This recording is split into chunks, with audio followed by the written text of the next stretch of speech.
ہماری گفتگو کا سلسلہ غیب کی دنیا پر چل رہا تھا، اور آج ہم جس موضوع کو لے کے اجمالی طور پہ گفتگو کریں گے وہ فطرت کی دنیا ہے۔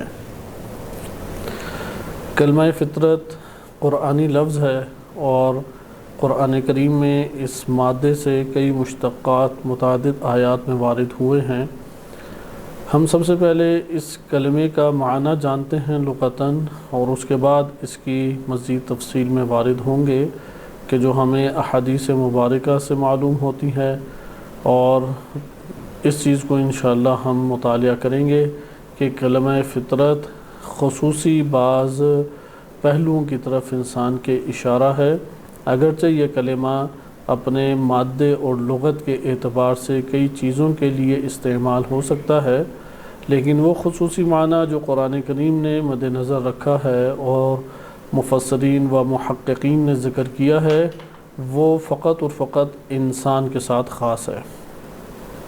اس طرف ایک توجہ رکھی جائے کہ دنیا میں جس چیز کی بھی ہم حقیقت کو جاننا چاہیں گے تو حقیقت کا جاننا قدر دشوار ہوتا ہے، کیونکہ انسان جو شناخت کرتا ہے، جو معرفت رکھتا ہے، جس چیز کے بارے میں علم رکھتا ہے، وہ چند پہلوؤں سے یا چند قسم کی ہوتی ہے۔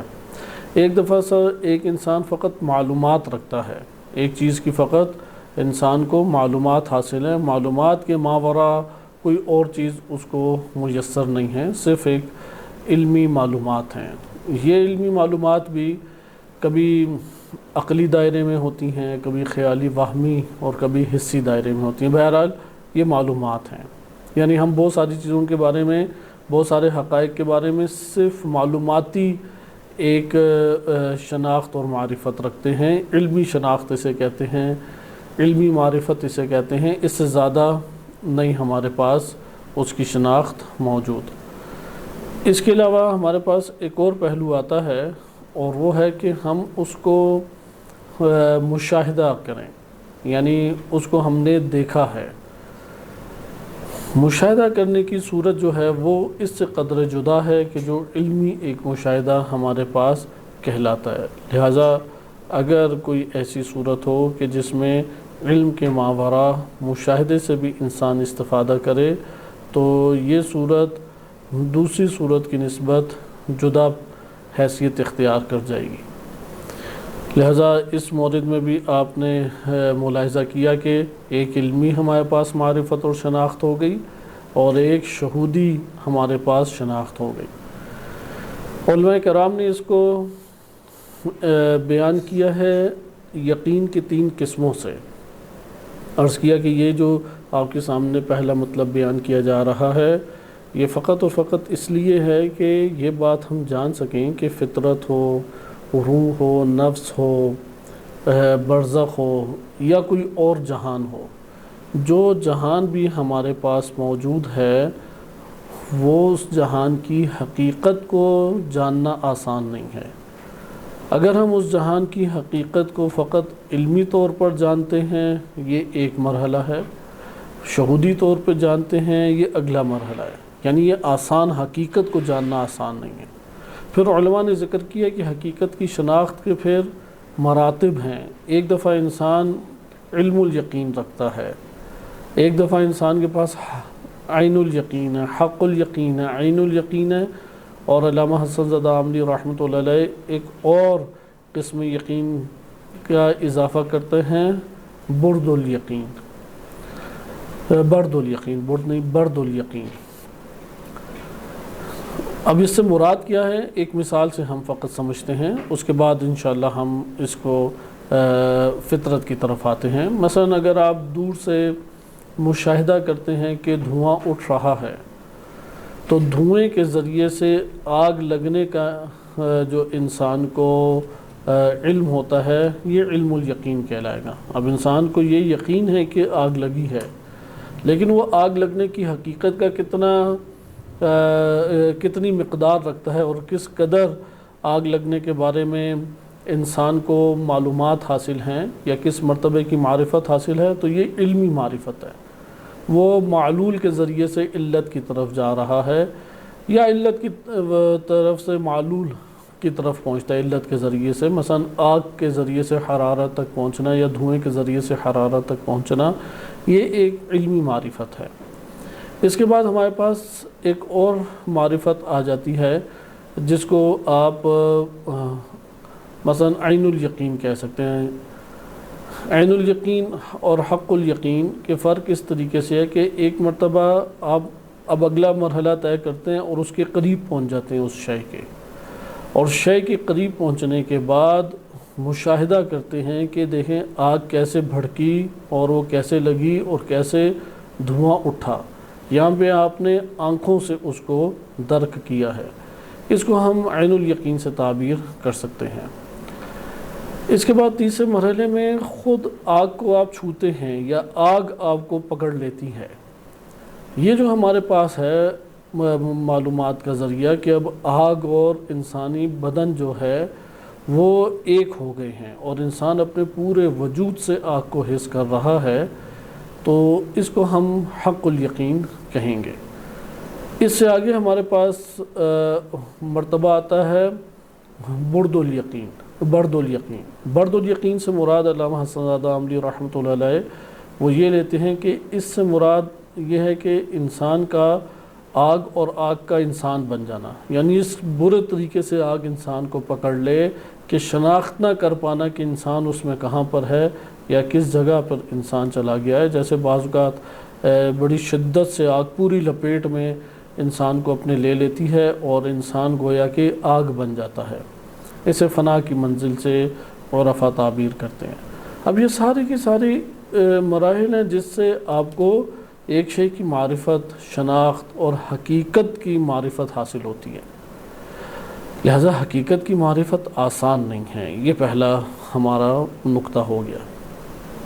اسی طریقے سے فطرت کی حقیقت کو اگر آپ جاننا چاہیں گے تو فطرت کی حقیقت آپ کو دشواری میں مبتلا کرے گی، مشکل آپ کو پیش آئے گی کہ آپ اس کی حقیقت کے بارے میں صحیح طریقے سے جان سکیں۔ الفاظ میں آپ کی خدمت میں ابھی کچھ ادا کروں گا کہ جس سے آپ کسی نہ کسی حد تک سمجھ سکیں، لیکن اگر آپ دقت کریں تو یہ بات آپ کے سامنے آئے گی کہ اس کے لیے اگر علم الیقین چاہیے تو مجھے بہت غور و فکر کی ضرورت ہے، اگر مجھے مشاہدہ چاہیے تو مجھے اتنا تزکیہ نفس کرنا لازم ہے کہ میں مکاشفات اور مشاہدات کروں، قلبی مشاہدات اور مکاشفات کے مرحلے پر پہنچوں، اور اگر میں اس سے بھی آگے بڑھنا چاہتا ہوں تو پھر آتش عشق اور محبت مجھے اپنے اندر اجاگر کرنی ہوگی اور ایک گہرا ربط اللہ سبحانہ وتعالی سے قائم کرنا ہوگا، اور پھر اس سے آگے کے مراتب۔ لہٰذا ہم نے ملاحظہ کیا کہ ہم اپنے دروس میں جہاں تک رسائی حاصل کر سکتے ہیں وہ فقط اور فقط یہ پہلو ہے کہ انسان کسی طریقے سے علمی ایک معرفت حاصل کر لے۔ اب علمی معرفت کاملاً انسان کو مطمئن نہیں کرتی، پہلے کی نسبت بہتر ہے کہ ایک جہالت کی دنیا سے انسان کو نکال دیتی ہے، لیکن وہ علمی معرفت کہ جس سے ہم ایک تسکین پانا چاہتے ہیں، ایک قلبی سکون برپا ہوتا ہے، وہ ہمارے لیے برپا نہیں ہوگا۔ اب ادھر سوال یہ پیدا ہوتا ہے کہ پھر ہم کیا کریں ایسے مورد میں؟ اس کے لیے ضروری ہے کہ ہم آثار کے ذریعے سے معلومات حاصل کریں، یعنی فطرت کے نام سے کون کون سی چیزیں ہماری روح میں موجود ہیں ان کو شمار کرنے لگ جائیں، ان پر توجہ کریں اور ان کے ساتھ اپنے نفس کو مشغول کریں اور اس کے سہارے آگے بڑھنے کی کوشش کریں۔ بس یہ آپ کو اور روش آغاز میں اس لیے ذکر کی کہ سوال کا اگر آپ دائرہ یہ رکھیں گے، اگر حقیقت فطرت کو جاننے کے لیے آپ زیادہ تگ و دو کریں تو غور و فکر کی آپ کو احتیاج زیادہ ہے، اور جو بنیادی نکات ہیں وہ آپ کی خدمت میں ابھی عرض کر دیے جائیں گے۔ لیکن اگر آپ عمل کی دنیا میں وارد ہو کے عملی دنیا میں اس کو آگے لے کے چلنے کی کوشش کریں تو یہاں پہ خود ایک احساس پائیں گے کہ فطرت ہمارے اندر موجود ہے، اور اس کا وہ سفر بھی انتہائی خوشگوار اور انتہائی بہترین سفر ہے۔ اب ہم فطرت کے معنی میں پہلے داخل ہوتے ہیں کہ کیا معنی فطرت کا علماء کرام نے کیا ہے۔ کلمہ فطرہ کا جو معنی ہمارے سامنے آتا ہے، عمومی ایک معنی خلق کرنا لے لیا جاتا ہے۔ عموماً یہ معنی آپ کو زیادہ سننے کو ملے گا، فطرہ یعنی خلق کرنا۔ لیکن علماء ذکر کرتے ہیں کہ خلق اور فطرت میں فرق ہے۔ خلق کرنا اور فطرت میں فرق ہے، کیونکہ قرآن کریم کی کئی آیات میں اس کے مشتقات وارد ہوئے ہیں۔ مثلا میں چند آیات آپ کی خدمت میں پڑھ دیتا ہوں کہ تکاد السماوات یتفطرن منہ وتنشق الارض، یا اسی طریقے سے ہے کہ قرآن کریم میں السماء منفطر بہ، یا اللہ سبحانہ وتعالیٰ کے بارے میں آیا ہے کہ فاطر السماوات والارض۔ یہ ساری کی ساری آیات جو ہیں یہ دیکھیں کہ فطرہ کلمے سے ہے۔ انہی میں سے جو ہمارے موضوع بحث ہے وہ سورہ روم کی آیت ہے، آیت نمبر 30۔ سورہ روم کی آیت نمبر 30، اس سے وہ فطرت انسانی کا ہمارے سامنے نتیجہ آتا ہے۔ قرآن میں ایک ہی آیت ہے کہ جو واضح طور پہ فطرت انسانی کے اوپر دلالت کرتی ہے، اور وہ سورہ روم آیت نمبر 30 ہے، اور اسی کو بھی موضوع کلام آپ کی خدمت میں بنایا جائے گا۔ البتہ قبل اس کے کہ ہم فطرت کے معانی کو مد نظر رکھیں، ہم اس کے پہلے لغتاً معنی جانتے ہیں، کیونکہ لغوی معنی اصل اور حقیقی معنی سے گہرا تعلق رکھتا ہے جو اللہ سبحانہ وتعالیٰ نے قرآن میں بیان فرمایا ہے۔ مفردات راغب نے ذکر کیا ہے کہ فطر کا مطلب ہوتا ہے طول میں ایک شے کو شق کر دینا، شگاف ڈال دینا، ایک شے کو طول میں شق کرنا، کاٹنا یا شگاف ڈال دینا، اس کو فطر سے تعبیر کیا جاتا ہے۔ یعنی فطور جو ہے وہ ایک شے میں شگاف ڈال کے اس میں خلل کو ایجاد کر دینا، یا ایجاد کو بھی اس لیے کہتے ہیں کہ چونکہ پردہ عدم میں شگاف ڈال کے وجود کو برپا کیا، اس لیے اس کو خلقن کے معنی میں بھی لیا جاتا ہے۔ خلقن وَإِلَّا خلقن اور فطرن جو ہے یہ آپس میں مترادف کلمات نہیں ہیں۔ خلقن یہ ہوتا ہے کہ بغیر کسی نمونے کے اور بغیر کسی سمبل یا ماڈل کے ایک شے کو ایجاد کرنا۔ صاحب کا کوئی نمونہ نہیں ہے کہ جسے دیکھ کے، یا سیمپل نہیں ہے کہ جسے دیکھ کے آپ نے ایجاد کیا، بغیر کسی سیمپل، بغیر کسی ماڈل کے ایک شے کو ایجاد کرنا اہل لغت کی نظر میں خلق کہلاتا ہے۔ لیکن فطرن کیا ہے؟ فطرن ہے کہ شگاف ڈالنا، شق کرنا۔ لیکن یہ شق کرنا کیا ہے؟ شق ابتدا اور اختراع کے معنی میں، کیونکہ ایک دفعہ تخریب کے معنی میں شق کیا جاتا ہے، شگاف ڈالا جاتا ہے۔ لیکن یہاں پہ کیا ہے کہ ایک شے کو ایجاد کرنے کے لیے پارا کرنا، جیسے بیج ہے وہ جب اپنے اندر سے نکلتا ہے تو وہ شگاف ڈالتا ہے، اس کے اندر سے پودا نکل آتا ہے، یہ فطرن یا اس معنی میں خلقن کہلائے گا۔ اسی طرح ہر شے عدم میں تھی، عدم سے جب اسے پردہ عدم کو شگاف کر کے، شق کر کے وجود کو ظاہر کیا گیا، نمودار کیا گیا، تو یہ کہلایا فطرن، اسے فطر سے تعبیر کیا گیا۔ جو ہمارے پاس اور دیگر لغت ہیں، جیسا کہ مقاییس اللغہ معروف ایک لغت ہے احمد بن فارس کی، اور قدیم اہل لغت میں شمار ہوتے ہیں، انہوں نے ذکر کیا ہے کہ اس کا مطلب ہے فتح الشیء و ایرادہ، ایک شے کو کھول دینا، وہی شگاف ہی کے معنی میں آتا ہے۔ مثلا اسی طریقے جیسے قرآن کریم میں آیا ہے والسماء منفطر، اگر آسمان کی جو ہے قیامت سے تعبیر کرتے ہوئے قرآن کریم نے ذکر کیا ہے کہ آسمان جو ہے، یا اذا السماء انفطرت یا السماء منفطر بہ، یعنی آسمان میں کھول دیا جائے گا، شگاف ڈال دیا جائے گا۔ یعنی جس طرح سے ابھی ایک اندیکھی حدود دنیا کی یا ہر سیارے کی موجود ہے، وہ جو حدود ہیں اس میں شگاف آ جائے گا، وہ شگاف آ جائے گا تو چیزیں آپس میں ٹکرا جائیں گی۔ تو یہ آپ نے ملاحظہ کیا کہ فطرن در حقیقت شے کو کھول کر ابتدا کرنا، چیز کو نکالنا، نمودار کرنا، یا شے میں شگاف ڈال کے آشکار کرنا، نمودار کرنا، اس کو فطرن سے تعبیر کیا جاتا ہے۔ صاحب تحقیق نے اس کا قرآن کریم کی آیات میں اور دیگر اہل لغت کی کتب کے ذیل میں یہ معنی لیا ہے کہ احداث و تحول، یعنی ایک ایجاد، تغیر برپا کرتے ہوئے ایجاد کرنا جو پہلی حالت کو توڑ دے۔ یعنی ایک شے کی دو حالتیں ہیں، ایک پہلی حالت ہے، ایک دوسری حالت ہے۔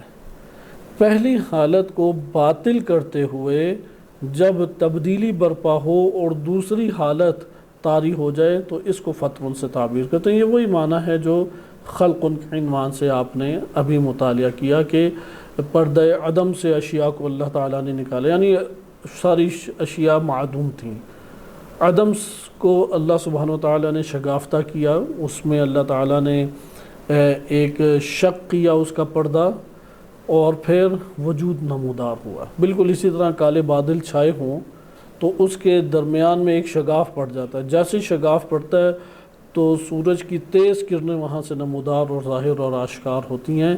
یہ جو پردہ بادل کو چیر کے جو سورج کی کرنوں کا نمودار اور روشن ہونا ہے، یہ فطر کہلائے گا۔ لہٰذا اسی طریقے سے ابن عباس بیان کرتے ہیں اور کتب میں علوم قرآنیہ کے وارد ہوا ہے کہ وہ قرآن کریم کی اس آیت کو کہتے ہیں کہ میں نے تب سمجھا کہ ایک جگہ پہ دو دیہاتی عرب لڑ رہے تھے اور کنویں کی بنانے پہ لڑ رہے تھے، کیونکہ اس دور میں پانی کے وسائل قلیل ہوتے تھے، کنویں اپنے اپنے کھودے ہوتے تھے، تو ایک کنویں کے اوپر لڑ رہے تھے۔ ایک کہتا ہے کہ میں نے اس کو فطر تو، کہ میں نے اس کو بنایا ہے، دوسرا کہتا ہے کہ نہیں میں نے اس کو بنایا ہے، یعنی یہ نہیں تھا، زمین کو شگافتہ کر کے اس کی بنیادیں میں نے رکھی ہیں۔ تو اس سے پھر وہ کہتے ہیں کہ میں سمجھ گیا کہ فطرہ کا مطلب نئے سرے سے ایک شے کی خلقت کا ہے، نئے سرے سے۔ اچھا، پہلی صورت عدم تھی، عدم سے جب ایک شے کو اللہ نے برآمد کیا، نکالا، تو یہ فطر کہلایا۔ پس بعض اوقات اللہ سبحانہ وتعالی قرآن کریم میں کلمہ خلق بیان فرماتا ہے۔ اس سے کیا مراد ہوتا ہے کہ بغیر کسی غور و فکر، بغیر کسی تعب اور تھکن اور بغیر کسی زحمت اور مشقت کے اللہ سبحانہ وتعالی نے اس شے کو خلق فرما دیا، ایجاد کر دیا، وجود دے دیا۔ اور ایک مرتبہ یہ ہوتا ہے کہ پردہ عدم کو چیر کے اللہ سبحانہ وتعالی نے اسے وجود دیا ہے، پہلی حالت سے اسے نکال کے ایک نئی اس کی زندگی کی ابتدا کی ہے، خلقت کی ابتدا کی ہے، یہ فطر کہلاتا ہے۔ لغت میں آپ نے اسے ملاحظہ کیا، تمام علماء اس لغت کے معنی سے استفادہ کرتے ہیں کہ بعض بنانے کے معنی میں لے لیتے ہیں اور بعض شگافتہ کرنے کے معنی میں لے لیتے ہیں۔ امام خوانی رحمۃ اللہ علیہ نے شرح چہل حدیث میں فطرت کے عنوان سے جو الکافی کی ایک روایت وارد ہوئی ہے، اس کے ضمن میں بڑی بہترین اور عمدہ شرح کی ہے، اور وہ اردو میں چونکہ موجود ہے ضرور اس کی طرف رجوع کریں۔ اس میں امام خوانی رحمۃ اللہ علیہ نے بھی اس کا معنی یہی شگافتہ یا شک کرنا لیا ہے، کہ جیسا کہ آپ نے ان اہل لغت میں مطالعہ کیا۔ قرآن کریم کی آیت کی طرف آتے ہیں، سورہ روم آیت نمبر 30، ارشاد باری تعالی ہوتا ہے فَأَقِمْ وَجْهَكَ لِلدِّينِ حَنِيفًا، آپ اپنے وجہ کو، اپنے چہرے کو دین کی طرف کامل خالص ہوتے ہوئے دین کی طرف قائم کریں، یعنی اس کی طرف رخ، دین کی طرف خالصتاً دین کی طرف اپنے رخ کر لیں، یعنی اپنے پوری نیت اور اپنے اعمال اور اپنے وجود کا رخ اللہ کے دین کی طرف رکھیں۔ فطرت اللہ التی فطر الناس علیہا، اس سے علماء استفادہ کرتے ہیں اللہ کی وہ فطرت جس کے اوپر اس نے لوگوں کو فطر کیا ہے، یعنی خلق کیا ہے۔ ادھر آپ دیکھیں دو لفظ وارد ہو رہے ہیں، فطرت اللہ، اللہ کی فطرت، یہ ہمارے پیش نظر ہے، اصل پیش نظر ہمارے یہ نقطہ ہے، فطرت اللہ، اللہ کی فطرت۔ اچھا، خود اس فطرت کی پھر تشریح اللہ سبحانہ وتعالی نے آیت میں کی ہے، لہذا آیت کو دقت سے آپ مطالعہ کریں، کیونکہ لغت کے معنی کے اعتبار سے تو ہر کائنات کی چیز کہ جو عدم سے وجود میں آئی ہے اس کے لیے کلمہ فطرت بولا جا سکتا ہے کہ اللہ تعالیٰ نے اس کی خاص ایک خلقت ایجاد کیا اور پہلی حالت عدم سے نکال کے دوسری حالت وجود اس کو عنایت کی ہے۔ اس طرح سے لغت کے اعتبار سے یہ کلمہ انسان کے ساتھ خاص نہیں ہے، ہر ایک پہ بولا جا سکتا ہے۔ ہر وہ چیز کہ جو اختراع ہوئی ہے، ایجاد ہوئی ہے، ابتدا ہوئی ہے اور پہلی حالت کو ترک اس نے کر دیا ہے تو اس کو آپ فطر سے تعبیر کر سکتے ہیں۔ اسی طرح سے صبح ناشتے کو کہتے فطور، عربی زبان میں ناشتہ فطور ہے، چونکہ صبح سویرے پہلی بھوک کی حالت ختم ہوتی ہے اور انسان کو سیر ہونے کی جو ایک فرصت مہیا ہوتی ہے اس کھانے کو فطور کہتے ہیں۔ اسی طریقے سے صبح کے وقت کو بھی اس سے تعبیر کیا جاتا ہے۔ تو یہ کلمات سارے کے سارے فطور، فطر یا منفطر، انفطرت، یا اسی طریقے سے باب تفاعل میں یہ آ جاتا ہے یا تفطر وغیرہ، یہ سارے کے سارے کلمات کس پر دلالت کرتے ہیں کہ پہلی حالت کو نقض کیا، توڑ دیا، اور جو دوسری حالت ہے اس سے اب اس کی ابتدا ہوئی ہے۔ اور وہ پہلی حالت اگر خلقت کے جہان میں دیکھیں تو ہر شے کی سوائے اللہ سبحانہ و تعالیٰ کے لیے پہلی حالت کیا ہے؟ وہ ہے عدم۔ عدم سے ہر شے جو ہے وہ اللہ سبحانہ و تعالیٰ نے پھر کیا دی؟ وجود دی۔ تو اس اعتبار سے اس کو فطرت، اس کو وجود دینا فطرت سے تعبیر کیا جاتا ہے، فطرہ سے تعبیر کیا جاتا ہے۔ اس لیے لغوی معنی میں بھی قرآن میں آیا ہے، جیسے اسی آیت میں اگلا لفظ جو ہے فطر الناس علیہا، کہ ادھر فطر الناس علیہا، فطرہ وہی اپنے لغوی معنی میں، لیکن وہ جو پہلا ہے فطرت اللہ وہ اپنے لغوی معنی میں نہیں آیا، وہاں پر خاص معنی قرآن کریم مراد لے رہا ہے اور اس کی خود قرآن تشریح کر رہا ہے۔ اگر اس کی تشریح کسی اور جگہ سے آئی ہوتی تو وہاں پہ ہم سوال کر سکتے تھے۔ خود قرآن کریم میں جو آگے آیت کا حصہ ہے التی فطر الناس علیہ لا تبدیل لخلق اللہ ذالک الدین القیم، یہ کیا ہے؟ یہ اس کی تشریح ہے فطرت کی۔ بس ایک دفعہ کلمہ فطرہ، فاطر یا فطور یا انفطار یہ کلمات بولے جاتے ہیں، اس سے وہی لغوی معنی مراد ہے۔ اور لغوی معنی کیا ہے؟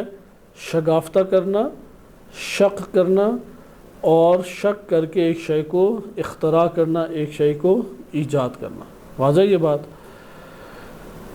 اچھا، فطرت اور فطرت جب قرآن نے کہا یہ فقط انسان کے ساتھ خاص ہے، بس کلمہ فطرت کو لغت کے اعتبار سے دیکھیں تو یہ ہر شے پہ بولا جا سکتا ہے، لیکن اگر قرآن کریم کے تناظر میں فطرت کلمے کو فقط مد نظر رکھیں، یعنی فا کے نیچے کسرہ، تا کے اوپر زبر، فطرتن اگر کہیں تو یہ فقط اور فقط کس سے خاص ہے؟ انسان۔ کلمہ فطرت لغت کے اعتبار سے ہر شے کو شامل ہو سکتا ہے، اس لیے ہمارا جب کلمہ فطرت کہیں گے تو لغوی معنی مراد نہیں ہے۔ یہ میں اس لیے تکرار کر رہا ہوں کہ ہم نے قرآن ہی سے کلمہ فطرت کی تعریف سمجھنی ہے، ہم نے قرآن ہی سے کلمہ فطرت کا معنی سمجھنا ہے۔ اب قرآن کریم میں ایک مرتبہ یہ لغت کے مرحلے کے اوپر استعمال ہوتا ہے، لہذا خود اللہ سبحانہ و تعالیٰ کی ہستی اور اس کے وجود کو فطرن نہیں کہہ سکتے یا فطرت نہیں کہہ سکتے، لیکن اللہ تعالیٰ نے چونکہ ہر شے کو وجود دیا ہے، اس وجہ سے قرآن کریم میں اس وجہ سے کہلائے گا کہ یہ کلمہ خداوند متعال کے لیے اس معنی میں استعمال ہو رہا ہے کہ اللہ سبحانہ و تعالیٰ ہر شے کو خلق فرما رہا ہے، ہر شے کو اللہ تعالیٰ ایجاد کر رہا ہے، لیکن کیسے؟ پردہ عدم کو شک کریں اور پھر ایجاد کریں، تو اس صورت میں ہم یہ کہہ سکتے ہیں کہ یہ فطر یا اللہ سبحانہ و تعالیٰ کا فاطر ہونا کہہ سکتے ہیں کہ وہ فاطر ہے، یعنی خلق کرنے والا ہے۔ اب ہم کلمہ فطرت کی طرف آتے ہیں۔ کلمہ فطرت فعلتن ہے، یعنی اسے کیسے کہتے ہیں کہ مصدر نوعی ہے، خلقت کی نوعیت کو یہ بیان کر رہا ہے۔ فطرن خلقت کی نوعیت کو ذکر کر رہا ہے۔ فاطر کے کلمہ کا معنی ہم سمجھ گئے، فاطر اللہ کی ذات ہے، لیکن خود وجود باری تعالیٰ چونکہ وہ کہیں سے نہیں آیا، ہمیشہ سے ہے، ازلی ہے، ابدی ہے، اور قدیم ہے، دائمی ہے، اس وجہ سے اللہ سبحانہ و تعالیٰ وہ نہ ہونے سے وجود میں نہیں آیا۔ اللہ تعالیٰ کے علاوہ سب چیزیں وہ عدم سے وہ ہمکنار رہی ہیں، لہذا پردہ عدم سے جب اس کو شق کیا گیا، اللہ تعالیٰ نے جب اسے نکالا اور شگافتہ کیا، تو اس کو اللہ کو پھر فاطر کہا گیا کہ شک کرنے والا، نکالنے والا، اور پردہ عدم سے نکال کے خلقت، جامع خلقت پہنانے والا، اس طور پہ فاطر کہتے ہیں۔ اب اسی آیت میں آپ دیکھیں التی فطر الناس علیہا، بس فطرت وہ ہے جس کے اوپر اللہ نے انسانوں کو خلق کیا، فطرت وہ ہے جس کے اوپر انسانوں کو اللہ سبحانہ و تعالیٰ نے خود آ کے جامع خلقت پہنایا، جامع وجود پہنایا، درست۔ لہذا دوسرا جو فطر الناس میں فطرہ کس معنی میں ہے؟ ہاں، وہ خلق کرنے کے معنی میں ہے، لیکن اس جو فطرت ہے وہ کس معنی میں ہے؟ وہ خاص نوعیت کی خلقت کے اوپر دلالت کرتا ہے۔ آئیں اب ہم کلمہ فطرت کو دیکھیں۔ کلمہ فطرت کے اگر لغوی معنوں کو مد نظر رکھیں تو اسے کہتے ہیں کہ خاص نوعیت کی خلقت۔ مثلا فطرتن جلستن، ایک ہوتا ہے بیٹھنا اور ایک ہوتا ہے خاص انداز میں بیٹھنا۔ مثلا جلست القاری، علم النحو میں یہ مثال بھی دی جاتی ہے کہ وہ قاری کے انداز میں بیٹھا۔ اب آپ نے خالی اگر کہنا ہو کہ بیٹھا وہ، تو آپ کہیں گے جلوس، جلسہ یا یجلسو یا جالسن، لیکن اگر آپ نے خاص نوعیت اس کی بیٹھنے کی بیان کرنی ہو تو آپ کیا کہیں گے؟ جلساتن۔ اسی طریقے سے چلنا ہے، اگر آپ نے عمومی طور پہ چلنا کہنا ہے تو آپ کہیں گے سارا یسیرو سیرن، صحیح، سیر یعنی عمومی طور پہ چلا، انداز مختلف تھے، لیکن اگر آپ نے یہ بتانا خاص انداز میں چلا تو کہیں گے سیراتن، سیراتن خاص انداز میں چلنا۔ اسی طریقے سے فطرتن ہے، اسی طریقے سے اور دیگر جلساتن ہے، فعلتن ہے، خاص انداز کا فعل اور عمل، یا اسی طریقے سے آپ کوئی بھی کلمہ اس وزن کے اوپر لے آئیں، فعلتن کے وزن کے اوپر لے آئیں تو وہ کیا کہلائے گا؟ وہ خاص نوعیت کو ذکر کر رہا ہوگا۔ جتنے بھی ہمارے پاس یہ کلمات ہیں جو خاص نوعیت کو ذکر کرتے ہیں وہ اس وزن کے اوپر لائے جا سکتے ہیں، جیسے سیرت کلمہ معروف ہے کہ خاص انداز میں چلنا، اچھا جلساتن خاص انداز میں بیٹھنا، اسی طریقے سے ہمارے پاس فطرتن ہے، خاص انداز کی خلقت۔ یہ جو خاص انداز کی خلقت ہے اس سے ہم سمجھتے ہیں کہ یہ اللہ سبحانہ و تعالیٰ نے دیگر مخلوقات کے لیے نہیں رکھی، صحیح ہے، یا اگر رکھی بھی ہے تو ناقص ہے۔ امام خوئینی رحمۃ اللہ علیہ فرماتے ہیں کہ اگر رکھی بھی ہے تو بقیہ کے لیے ناقص ہے، اور ان کے لیے کیا ہے؟ انسان کے لیے کامل ہے وہ خلقت، یعنی خاص انداز میں ڈھال کے اللہ نے انسان کو خلق کیا ہے۔ انسان ایک شے میں ڈھلا ہوا اس دنیا کے اندر خلق ہوا ہے، یعنی پردہ عدم سے جب اللہ تعالیٰ نے انسان کو نکالا تو فاطر کہلایا، لیکن جب اس نے فطر کیا انسان کو، پردہ عدم سے وجود عطا کیا، تو وجود عطا کرتے ہوئے ایک خاص انداز خلقت میں ڈھالا۔ اس خاص انداز خلقت کو ہم کیا کہتے ہیں؟ فطرت کہتے ہیں۔ قرآن کی ایک اور اسی آیت کے اندر ایک اور ہمارے پاس دلیل موجود ہے جس سے یہ معلوم ہوگا کہ فطرت فقط قرآن کی نگاہ میں انسان کے ساتھ خاص ہے۔ اس لیے یہ کہا جاتا ہے کہ فطرت، کلمہ فطرت کو لغت کے اعتبار سے دیکھیں تو وہ تمام خلقت کو شامل ہو سکتی ہے، کیونکہ ہر خلقت کا اپنے خاص انداز ہے، لیکن اگر ہم قرآنی معنی فطرت کو مد نظر رکھیں تو اس میں فقط کس کے لیے استعمال ہوگی؟ ہے فقط و فقط انسان کے لیے یہ کلمہ استعمال ہوگا، اور اس کی دلیل ہمارے پاس کیا ہے؟ خود اس کا مصدر نوعی میں لے کے آنا، جبکہ اللہ نے اپنے آپ کو فاطر کہا، التی فطرہ، یعنی اللہ نے فطر کیا، لیکن جب فطر کیا، عدم سے نکالا، انسان کو ایجاد کیا، تو کس طرح سے کس خاص خلقت میں ڈھالا؟ اس خاص نوعیت اور خاص خلقت کو فطرت سے تعبیر کیا۔ اور اس پہ دوسری دلیل کیا ہے؟ التی فطر الناس علیہا۔ ادھر الناس کا اطلاق جانوروں پر یا حیوانوں پر نہیں ہوتا، نباتات یا حجرات کے اوپر نہیں ہوتا، لہذا شجر و حجر اور جن اور ملک ان کے اوپر اس کا اطلاق نہیں ہوتا ہے۔ اس لیے فطرت انسانوں کے ساتھ خاص ہے۔ یہ دوسری دلیل کہ التی فطر الناس علیہا، فطرت وہ ہے جس کے اوپر لوگوں کو اللہ نے فطر کیا ہے، خلق کیا ہے۔ صحیح۔ اچھا آگے پھر ایک اور علامت اس کی بیان کی، فطرت کسے کہتے ہیں۔ بس ادھر آپ نے پہلا نقطہ فطرت کا لے لیا، وہ خاص خلقت، وہ خاص انسان کے وجود کے اندر نوعیت کہ جس کو اللہ نے ہماری خلقت میں شامل کر دی، یا خلقت کو اس کے اندر ڈھال کے اللہ نے ہمیں خلق کیا ہے۔ اب ہم ابھی پڑھیں گے کہ وہ خاص خلقت کیا ہے، وہ خاص انداز کیا ہے، وہ خاص نوعیت کیا ہے۔ بس یہ دو تین کلمات ایک ہی مطلب کو بیان کرنے کے لیے عرض کیے جا رہے ہیں کہ فطرت یعنی خاص انداز میں انسان کو ڈھال کر خلق کرنا، فطرت یعنی خاص نوعیت میں انسان کو خلق کرنا، خاص نوعیت جو دوسروں سے اس کو جدا کریے۔ بس فطرت وہ ہے، آیت اللہ جوادی عاملی حفظہ اللہ تعالی وہ فصل اخیر اسے قرار دیتے ہیں، یعنی فطرت انسان کو تمام کی تمام کائنات میں جتنی مخلوقات اللہ نے خلق کی ہے، چاہے وہ جن و ملک ہوں، چاہے شجر و حجر ہوں، یا چاہے اور دیگر مخلوقات ہیں کہ جن کو ہم نہیں جانتے، کوئی بھی خلقت ہو، ان سب خلقت سے انسان کو اللہ سبحانہ و تعالیٰ نے جو جدا طور پہ خلق کیا ہے وہ ہم کس سے تعبیر کرتے ہیں؟ وہ فطرت سے۔ اس لیے آیت اللہ جوادی عاملی فرماتے ہیں کہ فطرت حقیقت میں انسان کو تمام مخلوقات سے جدا کر دیتی ہے، یعنی ایک ایسا انداز، ایک ایسی نوعیت، ایک ایسا امر کہ جس میں انسان دیگر تمام کے تمام مخلوقات سے جدا ہو جاتا ہے۔ یہ جو معنی ہے تمام مخلوقات سے جدا ہونا، اس کے اوپر تھوڑا سا آپ کو حساس بھی ہونا چاہیے اور تفکر بھی کرنا چاہیے کہ انسان فطرت کی وجہ سے تمام کی تمام مخلوقات سے جدا ہوتا ہے، یعنی وہ خاص انداز و خاص خلقت اللہ تعالیٰ نے کسی اور مخلوق کو عطا نہیں کی۔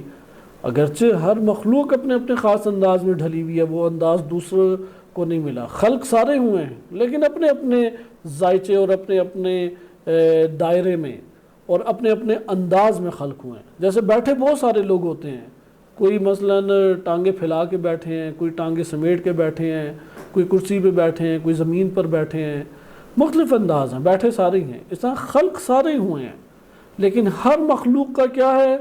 اپنا انداز ہے۔ انسان کی خلقت کا انداز کیا کہلاتا ہے؟ فطرت کہلاتا ہے۔ اچھا یہ پہلا معنی تھا جو یاد کرنے کے لیے ضروری ہے فطرت کے۔ فطرت کی دوسری چیز لا تبدیل لخلق اللہ، یہ جو قرآن کی آیت، اسی آیت کے اندر یہ جو ٹکڑا ہے لا تبدیل لخلق اللہ، کہ جب ہر انسان فطرت کے اعتبار سے خلق ہو رہا ہے، ہر انسان فطرت کے انداز میں ڈھلا ہوا خلق ہو رہا ہے، تو یہ فطری امور ممکن ہے کسی انسان میں پائے جائیں اور کسی انسان میں نہ پائے جائیں؟ ایسا نہیں ہو سکتا، کیونکہ اس کے اندر ڈھال کے بیان کر رہے ہیں۔ یعنی ایسا نہیں ہو سکتا کہ مثلا اگر سمجھانے کی غرض سے ہی فقط ذکر کیا جائے تو ایسا نہیں ہو سکتا کہ چوزے کے اندر سے مثلا مرغی کے انڈے سے بطخ نکلے، ایسا کبھی بھی نہیں ہو سکتا۔ ہمیشہ کیا نکلے گی؟ چاہے وہ آپ کبوتر کے نیچے نکال کے مرغی کے اندر سے نکالیں یا آپ کسی اور انداز میں نکالیں، جہاں سے جیسے بھی نکلے گا تو اس کی نوعیت ہمارے پاس کیا آئے گی؟ وہ نوعیت در حقیقت اسی طور پہ آئے گی کہ اس سے مرغی کا بچہ ہی نکلے گا۔ یا اس کو ایک اور مثال کے ذریعے سے سمجھاتے ہیں جو شہید مطہر رحمۃ اللہ علیہ نے مثال دی ہے، سمجھانے کے طور سے بہترین مثال ہے۔ آپ کو ناشپاتی اور سیب اور اس طرح سے ایک دو پھل، ان کے بیج دونوں ہی براؤن ہیں، تھوڑا قد کاٹ کا کچھ نہ کچھ فرق ہوگا، آپ مکس کر کے اسے زمین پہ ڈال کے بو دیتے ہیں، تو اب جب اس سے پیداوار نکلے گی تو وہ پیداوار کیسے ہوگی؟ یقیناً وہ پیداوار جب نکلے گی تو سیب کے بیج سے ناشپاتی نکل سکتی ہے؟ ناشپاتی کے بیج سے سیب نکلے گا؟ کیوں نہیں نکلے گا؟ چونکہ سیب کے بیج میں خاص خلقت کی نوعیت موجود تھی اور ناشپاتی کے بیج میں خاص نوعیت کی خلقت موجود تھی، اور ہر انداز خلقت اگر اپنے اندرونی اساس کے اوپر نشو نما پائے تو وہی نکلے گا کہ جو اس کے اندر موجود تھا، اس کے علاوہ اور کوئی چیز نہیں نکلے گی۔ یہ ہمارے پاس امر ہو گیا کہ انسان بھی اسی طریقے سے ہے کہ وہ جب خلق کیا گیا ہے تو وہ خلق ہی اس طریقے سے کیا ہے کہ اگر وہ اپنے اندر کی اساس کے اوپر نشو نما پائے تو فقط انسان نکلے گا۔ بس آپ نے ملاحظہ کیا کہ اس مطلب کو بیان کرنے کے لیے کتنی علماء نے مختلف مثالیں دی ہیں اور مختلف زحمتیں اٹھائی ہیں، لہذا یہ نتیجہ ہمارے پاس آ گیا کہ فطرت جو ہے وہ انسان کی خاص انداز کی خلقت ہے، اور ہر خلقت اپنے خاص انداز میں ڈھلی ہوئی ہے۔ کوئی بھی خلقت نہیں ہے کہ جو کوئی خاص انداز نہ رکھتی ہو، صحیح ہے؟ ہر خلقت ڈھلی ہوئی ہے اور اسی انداز میں وہ پل بڑھ بھی رہی ہے، اسی انداز میں نشو نما پا رہی ہے۔ لیکن فطرت نام انسان کی خلقت کا قرآن نے رکھا ہے، بقیہ کے انداز خلقت کو فطرت قرآن نے نہیں کہا، قرآن ہی ایک نام کی وجہ سے۔ ہم اب آگے بڑھتے ہیں۔ یہ جو دو مثالیں آپ نے لی کہ جیسے مرغی کا انڈا ہے وہ بطخ کے نیچے رکھیں، کبوتر کے نیچے رکھیں، مرغی کے نیچے رکھیں، یا کسی جانور نہیں بلکہ آپ نے گرمائش کی جگہ پہ رکھا، جیسا کہ آج کل فارمی چوزے نکالتے ہیں اور اسے گرمائش دی تو اس کے اندر سے ہو سکتا ہے کہ چوزہ نہ نکلے، چوزہ ہی نکلے گا، کیونکہ اس انڈے کے اندر ٹھیک ہے کہ خلقت کے دیگر پروسیس ہیں لیکن وہ خاص انداز اندر ڈھلا ہوا ہے، وہ خلقت اس کی خاص انداز اور اس کے خمیر میں پڑی ہوئی ہے۔ اسی طرح ناشپاتی کے بیج سے سیب نہیں نکل سکتا، سیب کے اندر سے ناشپاتی نہیں برآمد ہو سکتی، نہیں نکل سکتی۔ آئے اب آپ اس موضوع پہ کہ لا تبدیل لخلق اللہ، فطرت کی دوسری خصوصیت یہ ہے، یہ تو ابھی ہم نے جتنی گفتگو کی فطر الناس علیہا سے ہم نے ایک استدلال کیا، اب دوسری خصوصیت لا تبدیل لخلق اللہ، جب ہر انسان وہ فطرت کے دوش کے اوپر خلق ہو رہا ہے یا اس کے خمیر میں اللہ تعالیٰ نے فطرت کو گوندھ کے رکھ دیا ہے تو یہ کبھی تبدیل ہو سکتی ہے؟ انسان اپنے اصل خلقت کو کبھی بھی تبدیل نہیں کر سکتا، جسمانی خلقت میں تبدیلیاں لا سکتا ہے، اپنی روحی اور نفسانی خلقت کے اندر ظلمتوں کو بھر سکتا ہے، لیکن وہ جو اصل خلقت ہے اسے ختم کر سکتا ہے۔ یعنی چوزہ مریض ہو سکتا ہے، انڈے کے اندر چوزہ ناکارہ رہ جائے، انڈے کے اندر مر جائے، انڈے کے اندر حیات پائے، یہ کہہ سکتے ہیں، لیکن یہ نہیں کہہ سکتے کہ چوزہ کا بچہ اپنے اندر تبدیلی پیدا کر کے بطخ بن جائے، یہ نہیں کر سکتا۔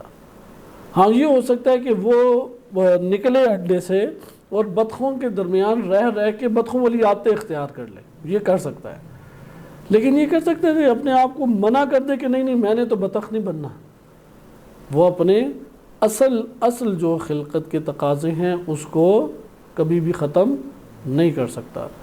یہ نقطہ جب ہم سمجھ گئے تو اب آئے کہ فطرت سے اللہ تعالیٰ نے پھر کیا مراد لی اور روایات اہل بیت علیہ السلام اس کے حوالے سے ہمیں کیا بتاتی ہیں۔ یہ دو تقاضے ہو گئے۔ مثلا ادھر ایک سوال ابھرتا ہے کہ اگر یہی چیز اگر فطرت تھی تو پھر سوال یہ پیدا ہوتا ہے کہ اور یہ کہا جاتا ہے ہر انسان فطرت اسلام کے اوپر خلق ہوتا ہے، تو پھر سارے ملحد کیوں ہیں، بہت سارے کافر کیوں ہیں، بلکہ کفر اور شرک جو ہے اس دنیا میں تو آج کے دور میں زیادہ پھیلا ہوا ہے، تو اس کی کیا وجوہات ہے؟ یہ بھی آپ کے سامنے حل ہوتا ہے مسئلہ انشاءاللہ تعالی۔ یہاں پہ ہم اس پہلو کو یاد رکھیں، یہ جو دو ہیں کہ خاص انداز کی خلقت اور وہ کبھی بھی تبدیل نہیں ہو سکتی، دب سکتی ہے، کم ہو یعنی چھپایا جا سکتا ہے، دبایا جا سکتا ہے، اس سے توجہ موڑی جا سکتی ہے، اس کے برخلاف چیزوں کو اختیار کیا جا سکتا ہے، لیکن اسے ختم نہیں کیا جا سکتا۔ فطرت کبھی بھی انسان کے اندر سے ختم نہیں ہوتی۔ اب آئیں کہ اس سے مراد کیا ہے؟ اس حوالے سے ہمارے پاس کئی زاویے ہیں، کلامی، فلسفی، محدثین اور مفسرین اور عرفاء، ہر ایک نے اپنے اپنے طور پہ بات چیت کی ہے۔ مثلا اگر آپ آ جائیں علماء کی طرف، محدثین کی طرف، وہ آپ کو براہ راست سے بتائیں گے کہ توحید فطرت میں انسان کے، نبوت فطرت میں ہے، معاد انسان کی فطرت میں، قیامت کا عقیدہ، امامت اور امامت کی پیروی وہ ہماری فطرت میں اللہ سبحانہ و تعالیٰ نے رکھی ہے۔ اس طرح سے مختلف باتیں جو ہیں وہ بیان کریں گے۔ لیکن اگر آپ آئیں فلاسفہ کی طرف سے تو وہ اس کی ایک بہترین تشریح کریں گے۔ بس اب ہم اس معنی کی طرف آگے دو خصوصیات، چونکہ فطرت کو جب بھی بیان کیا جائے گا قرآنی تناظر میں تو ہم پتہ لگے گا کہ صرف انسان کی جداگانہ خلقت کو بیان کرنے کے لیے اس کا نام فطرت اللہ نے رکھا ہے، اور کسی جگہ کے اوپر فطرت نہیں ہمارے پاس، اس کے علاوہ فطرت کا لفظ قرآن نے دیگر خلقت کے لیے استعمال نہیں کیا۔ نمبر دو، فطرت کا جو خاص انداز ہے وہ سب انسانوں میں برابر ہے، سب انسانوں کو اللہ سبحانہ و تعالیٰ نے فطرت میں خلق کیا۔ نمبر تین، یہ تبدیل ہونے والی نہیں ہے۔ لیکن اب انسان کی روح اور انسان کی خلقت میں کون سے امور فطری ہیں، اب حقیقت کیا ہے وہ ایک اور ہماری بحث آ جائے گی۔ قرآن نے ایک حقیقت بتا دی ہے، جو دو تین چیزیں عرض کی قرآن نے، اس سے ہمیں پتہ لگ گیا ہماری انداز خلقت بقیہ مخلوقات کے انداز خلقت سے جدا، یہ پتہ لگ گیا۔ یہ پتہ لگ گیا کہ یہ کبھی تبدیل ہونے والی نہیں ہے۔ لیکن اس انداز خلقت کی حقیقت کیا ہے، اس کے انداز خلقت کی حقیقت کو اب الگ الگ انداز میں ذکر کیا گیا ہے۔ مثلاً عرفاء ایک خاص انداز میں اسے ذکر کرتے ہیں، اور عرفاء نے اس کو تو اللہ تعالیٰ سے وجودی ربط قرار دیا ہے، اگر مختصر ہم جانیں اسے وجودی ربط قرار دیا، کیونکہ اللہ تعالیٰ جب فاطر ہے تو اس سے اللہ تعالیٰ نے ہمیں ایجاد اور وجود دیا ہے۔ جب اللہ نے ہمیں وجود دیا، اللہ نے ہمیں خلق کیا ہے، تو مخلوق کا خالق سے خلقت کے اعتبار سے ربط ہے، یہ ربط کبھی ٹوٹنے والا نہیں ہے۔ لہذا مخلوق جو ہے وہ اپنے خالق سے جو ایجاد اور خلقت کا ربط رکھتی ہے، وہ ہمیشہ اس کی ایک شناخت اندر باقی رہ جاتی ہے۔ وہ کمزور ہو سکتی ہے، قوی بھی ہو سکتی ہے، وہ روشن بھی ہو سکتی ہے اور دب بھی سکتی ہے، لیکن ختم نہیں ہو سکتی، معدوم نہیں ہو سکتی۔ بہرحال ہم ابھی اس مورد میں نہیں وارد ہوتے۔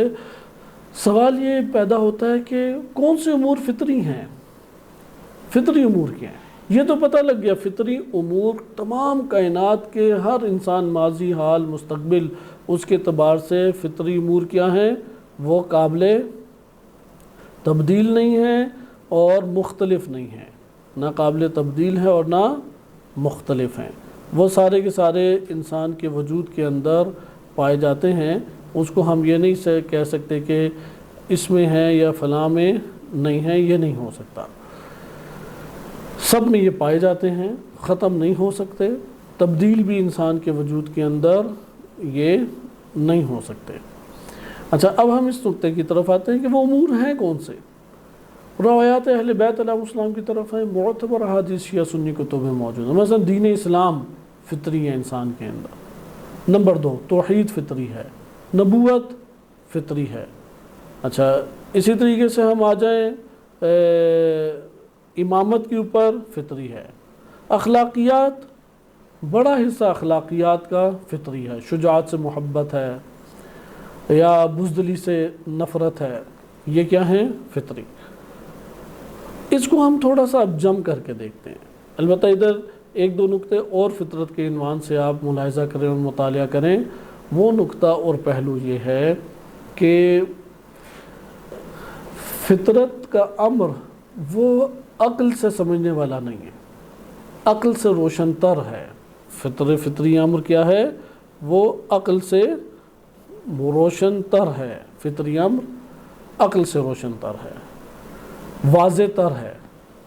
بلکہ جتنی بھی ہمارے پاس بدیہیات موجود ہیں، واضحات جتنے بھی ہمارے پاس موجود ہیں، ان سب میں سب سے واضح تر امر کون سا ہے، وہ فطرت ہے۔ لہذا فطرت کو سمجھنے کے لیے عقل کی ضرورت نہیں ہے، عقلی دلائل، عقلی براہین اس کی ضرورت نہیں ہے۔ فطرت کو سمجھانے کے لیے کوئی بہت ساری چیزیں واضح اور روشن کرنے کی بھی ضرورت نہیں ہے۔ انسان کو اپنے نفس کا مطالعہ چاہیے۔ اگر کوئی فطرت کو جاننا چاہتا ہے تو کیونکہ اس کے اوپر سارے خلق ہوئے ہیں، اس نے اپنے اندر کی فطرت کا مطالعہ کر لیا، گویا کہ اس نے تمام انسانوں کا مطالعہ کر لیا، کیونکہ سب انسان اسی ماڈل پر خلق ہوئے ہیں، سب کے سب انسان اسی ماڈل پر خلق ہوئے ہیں۔ دوسری چیز یہ کہ انسان واحد ایسی خلقت ہے جو اپنی فطرت کے برخلاف اختیاراً برخلاف مخالف فطرت کے مخالف عادات اختیار کر سکتا ہے۔ بقیہ اختیار نہیں رکھتے کہ اپنے انداز خلقت کی مخالفت کرتے ہوئے نشو و نما پالیں۔ اس لیے سیب کے بیج سے سیب ہی نکلے گا، ناشپاتی کے اندر سے ناشپاتی ہی نکلے گی، بطخ کے انڈے سے بطخ ہی نکلے گی، چوزے کے انڈے سے مرغی کے انڈے سے چوزا ہی نکلے گا۔ وہ اپنے انداز خلقت کی مخالفت نہیں کر سکتے سوائے انسان کے۔ انسان واحد ایک ایسی خلقت ہے جس انداز خلقت میں خلق ہوا ہے، تو اس کے بہاف پر اگر انسان اسی اساس پر اگر انسان نشو و نما پائے تو اس کے اندر سے کیا نکلے گا؟ انسان نکلے گا، کیونکہ فطرت یعنی خلقت انسانی، فطرت یعنی انسان کا ایک خاص خلقت میں ڈھلا ہوا ہونا، ایک خاص انداز میں ڈھلا ہوا ہونا۔ اگر اسی انداز میں اور اسی خمیر کے دوش کے اوپر نکلے تو انسان ہی اندر سے برآمد ہوگا، کچھ اور برآمد نہیں ہوگا۔ لیکن انسان کیا ہے؟ وہ خطوات شیطان پہ چل پڑتا ہے، انسان اپنے آپ کو حیوانیت پہ گرا دیتا ہے۔ مثلا تھا انسان لیکن حیوانی عادتیں سیکھ گیا، تھا انسان لیکن اس نے اپنے وجود کے اوپر جن چیزوں کو چڑھا دیا وہ دیگر مثلا شیاطین تھے یا دیگر حیوانات تھے، درندے تھے، بری عادتوں کو اختیار کر لیا۔ لہٰذا عادت فطرت کو ختم نہیں کرتی لیکن اس کے برخلاف روح کے اوپر اثرات تاریکی و ظلمانہ ڈال دیتی ہے۔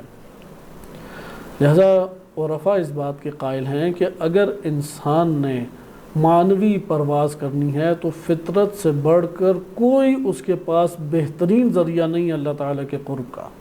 اپنی فطرت کو اور منور کرے، کیونکہ فطرت تو سوتی نہیں ہے، فطرت تو ختم نہیں ہوتی، فطرت اپنی جگہ پر باقی ہے۔ اس نے کیا کرنا ہے؟ اس تاریکی جو فطرت کے امور کو دب گئے ہیں اس کو اس نے روشن کرنا ہے، عیاں کرنا ہے۔ یہاں پہ ایک سوال ہم اور ابھارتے ہیں کہ آیا فطرت کوئی ظاہری چیز ہے یا باطنی امر ہے؟ فطرت ایک ظاہری امر ہے یا باطنی امر؟ کیا ہمارے لیے آشکار ہوگا؟ فطرت کاملاً ایک باطنی امر ہے جس کے دوش پہ اس نے ظاہر کو اختیار کرنا ہے۔ بس ظاہر بعض اوقات فطرت پر کھڑا ہوتا ہے اور ظاہر بعض اوقات عام عادات پہ کھڑا ہوتا ہے انسان کی، صحیح ہے؟ فطرت کے اوپر کھڑا ہوتا ہے اور بعض اوقات جو فطرت مخالف عادات اس نے اختیار کر لی ہیں اس کے مطابق ہمارا ظاہر ڈھلا ہوتا ہے۔ انسان کا ظاہر ان دو میں سے ایک میں ڈھلا ہوگا، یا انسان کا ظاہر کس پر ڈھلا ہوا ہے؟ جو فطری ہمارے تقاضے ہیں، فطری انداز خلقت تھا جو ہمارا، اس کے اندر انسان کا ظاہر ڈھلا ہوا ہے۔ یہ انداز خلقت عین انسانیت کہلائے گا، یعنی یہ انسان ہے، ظاہر میں بھی انسان ہے اور باطن میں بھی انسان۔ لیکن ایک دفعہ مخالف فطرت عادات ہم نے اپنے نفس پر اجاگر کر لی، اختیار کر لی، اور ان عادات کے اوپر ہمارا ظاہر کھڑا ہے۔ یہاں پہ ہم کہیں گے اس کا ظاہر بھی انسانوں والا نہیں ہے اور اس کا باطن بھی انسانوں والا نہیں ہے، اس نے اپنی فطرت کو دبا کے رکھا ہوا ہے، ضعیف کر کے رکھا ہوا ہے، اس کی اساس پر یہ نشو و نما نہیں پا رہا۔ جیسے ہوتا ہے نا، پھیپھڑا اللہ نے دیا سانس لینے کے لیے، مرض لاحق ہو جاتا ہے تو مصنوعی اس سے سانسیں دی جاتی ہیں۔ قلب اللہ نے دیا ہے خون کی گردش کو بڑھانے کے لیے، لیکن قلب کو اگر وہ نہ کارآمد کرے، ضعیف ہو جائے، بیمار ہو جائے، مریض ہو جائے، خون دوڑانے کے لیے مصنوعی طریقے اختیار کیے جاتے ہیں۔ یہاں پہ بھی یہی ہے کہ ہونا یہ چاہیے تھا کہ اس کا ظاہر باطن فطرت کی اساس کے اوپر نمایاں ہوتا، لیکن اس نے اتنا ضعیف کر دیا کہ اب مصنوعی عادات جو اختیار کی ہوئی ہیں اس کے اوپر اپنا ظاہر کھڑا کیا ہے۔ لہٰذا انسان کی زندگی جو گزرتی ہے، ہونا یہ چاہیے کہ زندگی کے تمام امور کس پر گزریں؟ فطرت پہ، لیکن وہ کس کے اوپر اب گزار رہا ہے؟ اپنی فطرت مخالف عادات کے اوپر۔ اچھا، یہاں پہ آئیں، اب ہم آخری اس کا نقطہ ملاحظہ کرتے ہیں کہ ہمارے سوچ سمجھ کے دائرے منظم ہو جائیں اب، کیونکہ ہم علامت جان چکے ہیں، سارے انسان ایک ہی ماڈل پہ خلق ہو رہے ہیں، لیکن بعض فطرت کی اوج کے اوپر پرواز کر گئے اور ایک کامل ہستی بن گئے، جیسا کہ انبیاء و ائمہ علیہم السلام کو اللہ سبحانہ و تعالیٰ نے خلق فرمایا ہے۔ بعض اسی کے مطابق پھر کچھ ضعیف ہوتے گئے، پھر اس سے ضعیف ہوتے گئے، جتنے ضعیف ہوتے جائیں گے فطرت کی نورانیت اس کے اندر دبتی چلی جائے گی۔ اگر فطرت کی تپش، حرارت، نورانیت انسانی نفس کو اپنے گھیراؤ میں لے لے تو اس سے فقط و فقط انسان برآمد ہوگا، کچھ اور اس سے نہیں نکل سکتا۔ لیکن جتنا وہ تاریک ہوگا، کمزور ہوگا، بیٹھتا چلا جائے گا، آپ آیات پڑھیں، روایات پڑھیں، عقلی دلائل لائیں، عبرتیں اسے دکھائیں، پیسہ اس پر خرچ کریں، بہترین ماحول اسے عطا کریں، اس کے اندر فطرت کو جگا ہی نہیں رہا۔ وہ سارے آپ کے اسباب اس کی فطرت کو منور کرنے اور فطرت کو قوی طور پہ ابھارنے میں کیا ہے، ناکام ہو رہے ہیں۔ وہ اندر سے اسی طریقے سے فاسد رہ جائے گا جیسے حضرت نوح علیہ السلام کا بیٹا۔ حضرت نوح علیہ السلام کا بیٹا اپنے فطرتی تقاضوں کے تحت نہیں پل بڑھ پایا، اس نے فطری تقاضوں کے مطابق اپنے ظاہر کو نہیں ڈھالا، فطری تقاضوں کے مطابق افکار نظریات کو اختیار نہیں کیا۔ فطرت میں ہمارے کیسے ہے؟ اب ادھر کوئی ہم اگر صرف حدیث کی بنیاد پر یہ بات لے لیں کہ توحید فطرت میں ہے، کہے گا کہ نہیں یہ بات سمجھ نہیں ہے، کیسے فطرت؟ ٹھیک ہے میں روایت کی وجہ سے مان رہا ہوں، صحیح سند اور معتبر روایت ہے، یا یہ کہ قیامت فطرت میں ہے۔ اخلاق پھر بھی ہمیں بقیہ کی نسبت سمجھ آتا ہے فطرت میں، اس لیے ہم دنیا میں جہاں چلے جائیں سخاوت سے محبت کرتے ہیں لوگ، جہاں چلے جائیں شجاعت سے محبت کرتے ہیں۔ بے شک بزدل سے بزدل ترین فرد ہے جو نئی بہادری دکھا سکتا ہے، پھر بھی وہ شجاعت سے محبت کرے گا یا نہیں؟ علم سے محبت کرتے ہیں۔ یہ ہمارے اندر فطری ایک تقاضے ہیں۔ فطرت کے انہی تقاضوں کو قرآن کریم نے مختلف الفاظ میں بیان ضرور کیا ہے، لیکن کلمہ فطرت ایک جگہ ہی قرآن میں آیا۔ مثال کے طور پہ فَأَلْهَمَهَا فُجُورَهَا وَتَقْوَاهَا، تقوی اور فجور کی معلومات اللہ نے کہاں رکھ دی؟ ہمارے ہاں فطرت میں۔ ادھر ایک سوال پیدا ہوتا ہے، آیا فطرت معلوماتی چیز ہے؟ کوئی نفس میں بس اس کی معلومات ہیں؟ آیا فطرت جو ہے کوئی عناصر ہیں ہمارے اندر جو رکھ دیے گئے ہیں اور وہ عنصر ہمیں ایک طرف لے کے جاتا ہے؟ کیا ہے فطرت؟ اگر اب آشکار الفاظ میں، یعنی وہ انداز خلقت کو آپ ایک ایسا نام دیں کہ ہم سمجھ جائیں، یہ تو ہمیں پتہ لگ گیا، ٹھیک ہے خاص انداز خلقت، کیونکہ ہم ہر کیڑے مکوڑے کی بھی خلقت دیکھتے ہیں، اس کی خاص انداز کی ہے، کوئی پرواز کرتے ہیں، کوئی ٹانگیں رکھتے ہیں، کوئی رینگتے ہیں، کوئی کیا کیا خصوصیات رکھتے ہیں، ہر ایک کے انداز خلقت اپنا ہے، اور وہ اسی انداز خلقت میں نشو نما پا رہا ہے۔ انسان کا بھی ایک انداز خلقت تھا، لیکن اس انداز خلقت کو ہم عیاں کریں، کیونکہ انسان کا انداز خلقت جو ہے بعض پہلوؤں سے وہ دیگر حیوانات اور دیگر مخلوقات سے جدا ہو جاتا ہے، جیسے عقل رکھتا ہے، سب کو عقل شہوت کے ساتھ اللہ نے نہیں دی، یہ انداز خلقت ہمیں ایک طور پہ نمایاں کر دیتا ہے۔ کیا یہ فطرت ہے؟ ہم کہیں گے نہیں فطرت نہیں ہے، انداز خلقت جدا ضرور آپ نے کر لی ہے، یہ بات درست ہے۔ عقل اور شہوت ہر دو کا مل جانا یہ ہمیں دیگر مخلوقات سے کیا کر دیتا ہے؟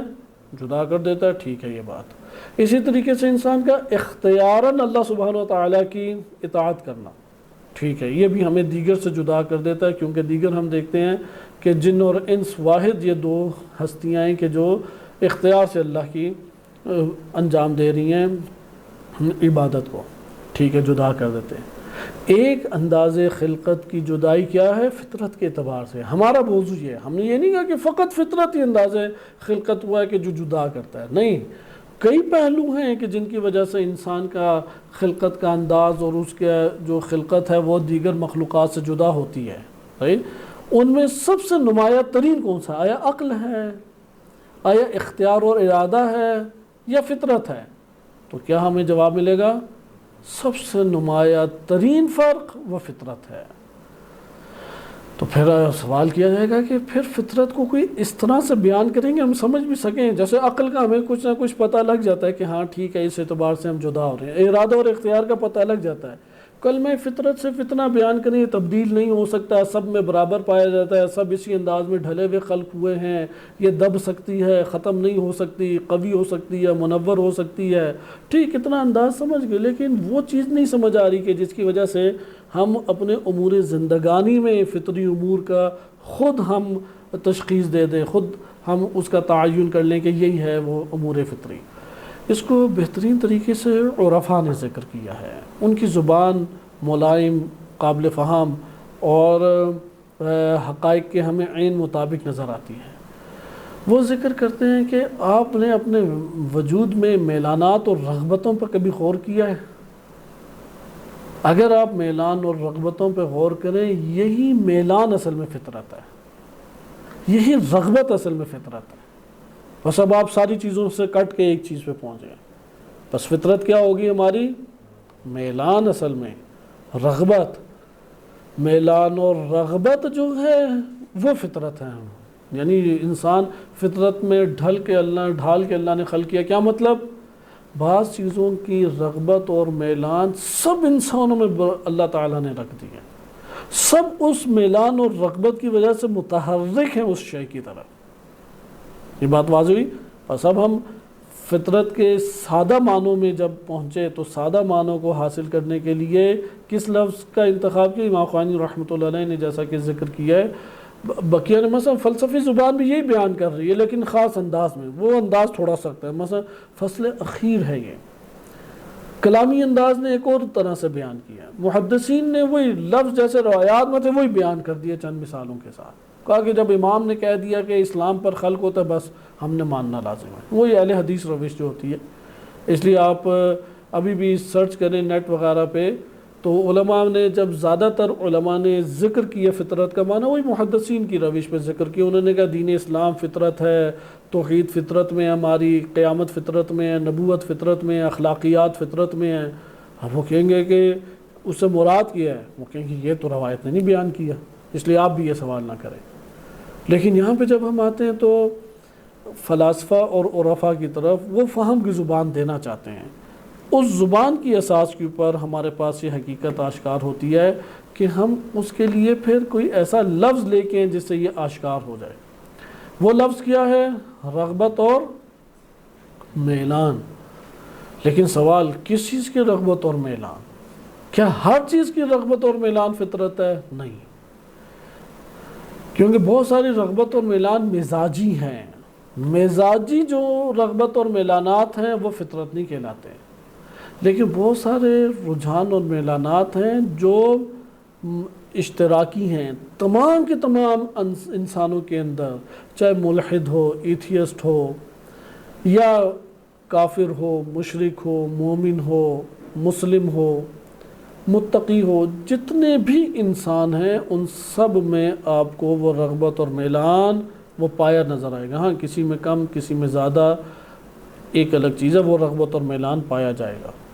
بس مزاجی رغبت اور رجحان کو ہم جدا کر لیں، وہ بعض میں پایا جاتا ہے، بعض میں نہیں پایا جاتا، لیکن وہ رغبت اور میلان جو سب میں پایا جاتا ہے وہ کیا کہلائے گا؟ فطرت، اور تبدیل بھی کبھی بھی نہیں ہوتا، اس کی زندگی میں وہ قابل تغیر و تبدل نہیں ہے۔ اس سے جب ہوش و حواس میں پوچھیں وہ اپنے اس رغبت اور میلان کی اساس پر آپ کو جواب دے گا۔ یہ ایک علامت ہے معلوم کرنے کے لیے۔ اب ہم آئیں پھر اس کے عملی چند نمونوں پہ۔ عملی نمونوں میں مثلا پہلی رغبت، ہر شخص کمال کی طرف جاتا ہے یا نہیں؟ کمال کی طرف انسان کا رجحان اور رغبت یہ فطرت ہے، ہو نہیں سکتا انسان ہو کمال کی طرف نہ جائے۔ نمبر 2، ہر شخص نقص اور عیب سے نفرت کرتا ہے یا نہیں؟ ہو نہیں سکتا یہ کائنات میں کوئی فرد ہو جو عیب اور نقص میں نفرت عیب اور نقص سے نہ کرتا ہو۔ ہر شخص حسن و جمال سے محبت کرتا ہے، حسن و جمال سے پورے کی پورے کائنات میں یہ ایک میلان اور رغبت پائی جاتی ہے۔ اسی طرح ہر شخص آرام اور سکون اور راحت کی تلاش میں ہے، کوئی شخص یہ نہیں کہے گا مجھے راحت نہیں چاہیے، آرام نہیں چاہیے۔ یہ 4 آپ کی خدمت میں نے رغبت اور میلان ذکر کیے ہیں۔ اس کو ہم اب اگلے مرحلے میں داخل کرتے ہیں۔ اگلا مرحلہ، اس میں اختلاف ہو سکتے کمال کون سا ہے، یعنی کمال کی تشخیص و تعین اور انتخاب میں، سلیکشن میں کمال کے اختلاف ہو سکتا ہے، حسن و جمال کے انتخاب میں اختلاف ہو سکتا ہے، عیب اور نقص یہ ہے یا نہیں اس میں اختلاف ہو سکتا ہے۔ بس خود وہ جو میلانات پائے جاتے ہیں وہ ہمارے اندر کیا ہیں؟ فطری ہیں۔ مثلا اچھا اس میں دلچسپ چیز یہ ہے، انسان جو ہے وہ انہی کمالات اور رجحانات کی اساس کے اوپر سفر کرتا ہے توحید کی طرف۔ مثلا ایک شخص نے یہ کمال پایا کہ جو حسین چیز ہے میں اس کو اختیار کروں، وہ حسین چہروں کی راہ اور تلاش میں نکل آیا، ہر گلی کوچے میں گیا لیکن جب اسے زیادہ حسین چہرہ نظر آتا وہ پہلے والے حسن کو چھوڑ کے آئندہ جو دو چار جس حسن و جمال سے ہو رہا ہے اس کے ساتھ وابستہ ہو جاتا ہے، یہاں تک کہ اس نے تمام دنیا میں ایک انداز کے حسن کو دیکھ کے دل تنگ ہو گیا، تو اس نے کہا کہ نہیں، اس حسن میں تسکین نہیں ہے، اس جمال میں تسکین نہیں ہے، پا لیا لیکن تسکین نہیں ہے، آرام نہیں ہے، اطمینان نہیں ہے، اضطراب ختم نہیں ہوا، چونکہ وہ اس کا کمال لامحدود ہے، اس کا جو رجحان ہے وہ حقیقت کو چاہتا ہے۔ ابھی اس نے جو حسن و جمال کی طرف گیا تھا وہ وہمی اور خیالی تھے، وہ حقیقت نہیں تھے، چونکہ جب حقیقت سے دو چار ہوگا تو سکون ملے گا، حقیقت سے دو چار ہوگا تو اس کمال کو تسکین ملے گی، اور وہ حقیقت فقط اللہ تعالیٰ کی ذات ہے۔ لہذا وہ ہر کمال کو پانے کے بعد اس کے عیب اور نقص کی طرف توجہ کرنے کی وجہ سے اس سے متنفر ہوا، اور بڑھتے بڑھتے اس مقام پر پہنچا کہ اللہ کے علاوہ کوئی شخص کامل نہیں، کوئی ذات کامل نہیں ہے، لہذا ذات کامل فقط اللہ کی ذات ہے، لہذا اس کو جس کمال کی تلاش تھی وہ یہ کامل ذات ہے، اور وہ ذات جب لامحدود ہے تو اس کے پھر کمال کی جو دوڑ ہے اور کمال کی سعی و کوشش و تگ و دو ہے وہ بھی لامحدود ہوتی چلی جائے گی۔ اس کے اوپر اللہ نے انسان کو خلق کیا۔ اسی طرح سے انسان جمال دیکھتا ہے، مادی جمال سے معنوی جمال تک پہنچتا ہے، معنوی جمال میں بھی مشاہدہ کیا، حتیٰ کہ پھر انبیاء کے جمال کا مشاہدہ کیا، حتیٰ کہ پھر ائمہ اطہار علیہ السلام کے جمال کا مشاہدہ کیا اور عش کر اٹھا، لیکن ہر جمال میں حقیقت میں جمال الہی کو وہ دیکھ رہا ہے، یہاں اس کو ایک تسکین ملے گی، یہاں پہ وہ جس جمال کے لیے تھا وہ حقیقی جمال کو پائے گا۔ ہر ذات آئینہ بن گئی جمال و حسن الہی کو ظاہر کرنے کی، اور سب سے بہترین آئینہ اس میں جو سب سے واضح تر جمال الہی کو ظاہر کرتا ہے وہ نبی صلی اللہ علیہ وسلم و ائمہ اطہار علیہ السلام ہے۔ یہ وہ آئینہ اللہ نے خلق کیا ہے کہ اس کے اندر اگر کوئی جمال الہی و کمال الہی کو مشاہدہ کرنا چاہے تو وہ سب سے وسیع پیمانے کے اوپر اس کمال کو مشاہدہ کر سکتا ہے، لیکن اس کی یہ بے قرار اپنے نقص کی وجہ سے رہے گا، کیونکہ یہ کمال تلاش کر رہا ہے وہ کمال مطلق کو، کمال بے انتہا کو، کمال لامحدود کو۔ جب تک وصل اس کمال لامحدود سے نہیں ہوگا یہ اس کے وجود کے اندر اضطراب برپا رہے گا، لہذا اضطرار اور اضطراب کا ختم ہونا نقص ہے۔ انسان کا اضطراب اور اضطرار باقی رہنا یہ اسے کمال کی طرف لے کے جاتا چلا جائے گا، یہاں تک کہ وہ اس کمال لامحدود کے ساتھ جب وصل ہوگا تو یہاں پہ تسکین پا جائے گا۔ لہذا اس کو کہتے ہیں کہ توحید کی اساس کے اوپر انسان خلق ہوا، اس کا سفر اسلام سے شروع ہونا ہے۔